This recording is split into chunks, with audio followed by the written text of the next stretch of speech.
All my life, I've grappled with feelings that I am behind my peers and that there's nothing that I can do to catch up.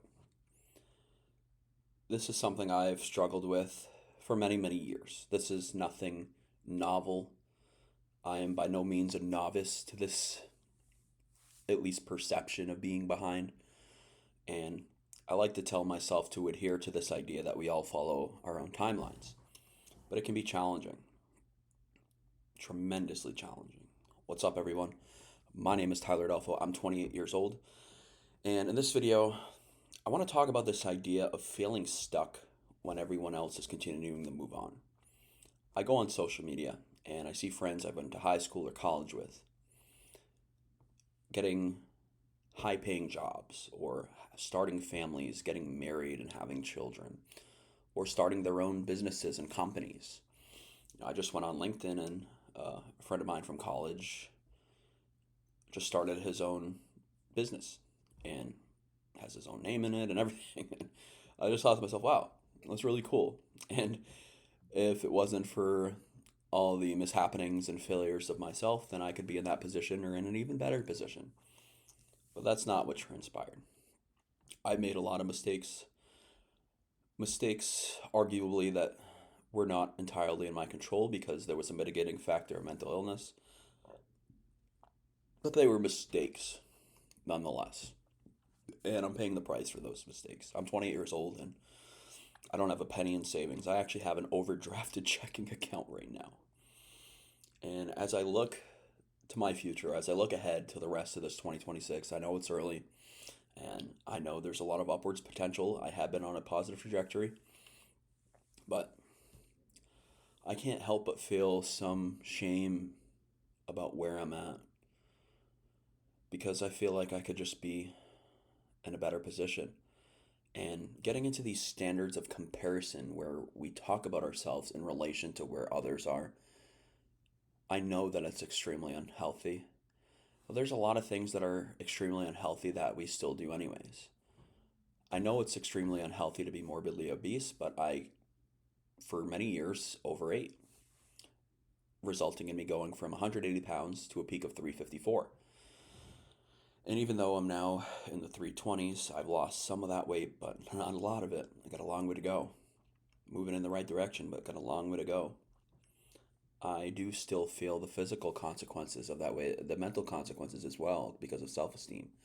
But those physical consequences of fatigue and even struggling to breathe after short amounts of exercise, it's really challenging to be in that position. And it's so frustrating because I know I can do better. There was a time in my life when I was in shape. And when I look on social media and I see some of my friends who are totally ripped or bulking, and some of them even have businesses that revolve around their fitness, it's like, wow, if only I could do that. If only I could be in that position. But I'm not. Whether it's cliche or not, the truth of the matter is we are all following our own timeline. And my timeline does not revolve around me having a family at 28 or having my own business at 28 or even having a job right now at 28. There's other things I have to prioritize, like my mental health and my physical health. And I think once I get on top of both of those things, the future is mine. I'll be on top of the world, and there will truly be next to nothing that's beyond my grasp.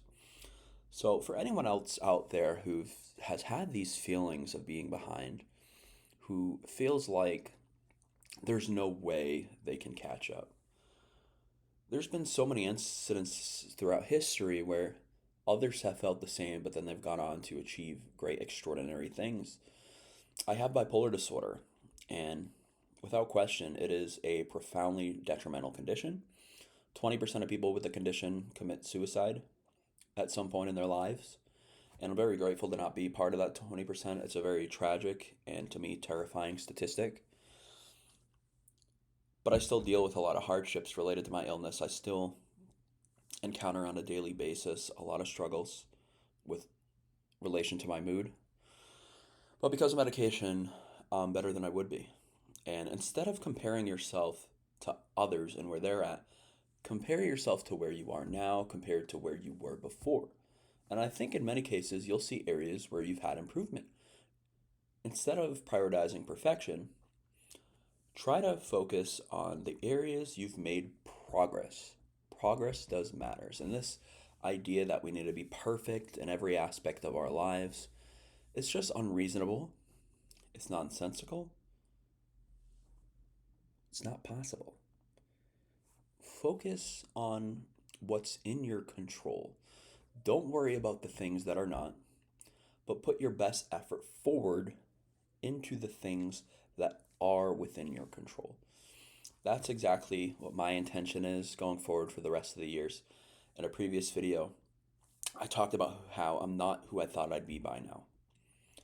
And as the saying on my door, not to my room, but to my apartment says, I got this little decal that says, it's okay not to be okay. I'm not okay with where I'm at. I'm not content with where I'm at. But I'm not going to grow complacent.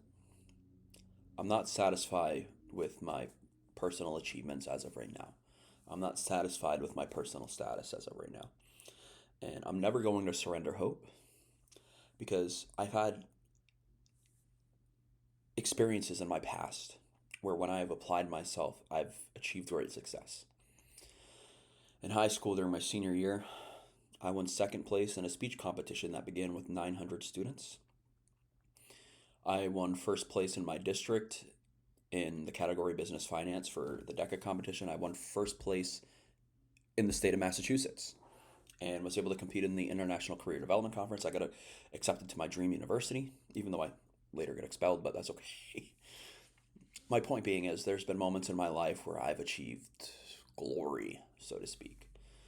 And it's good and healthy to reflect on the past. I know some people believe that it's cringe, that, oh, you peaked and you're talking about your peak, how cringe. But you know what? It's important to reflect on those moments because they're a reminder to ourselves of what we're capable of when we're healthy and when we apply ourselves. I need that in my life. I need to know that it is within my control to build myself a better future and build myself a better life. And that's exactly what I'm doing every single day. When I take my medication so that I can remain stable, I'm doing that every single day. When I'm walking 10,000 steps a day in order so that I can lose weight and get closer to my 100-pound weight loss goal, I'm doing that every single day. So can you. So, whatever your goals may be for this 2026, don't give up and never surrender hope. I promise you that there's a bright future awaiting you and there's a bright future awaiting me. We just have to keep diligent and committed as we work towards it. Thank you all for watching. Love, light, and tranquility to all.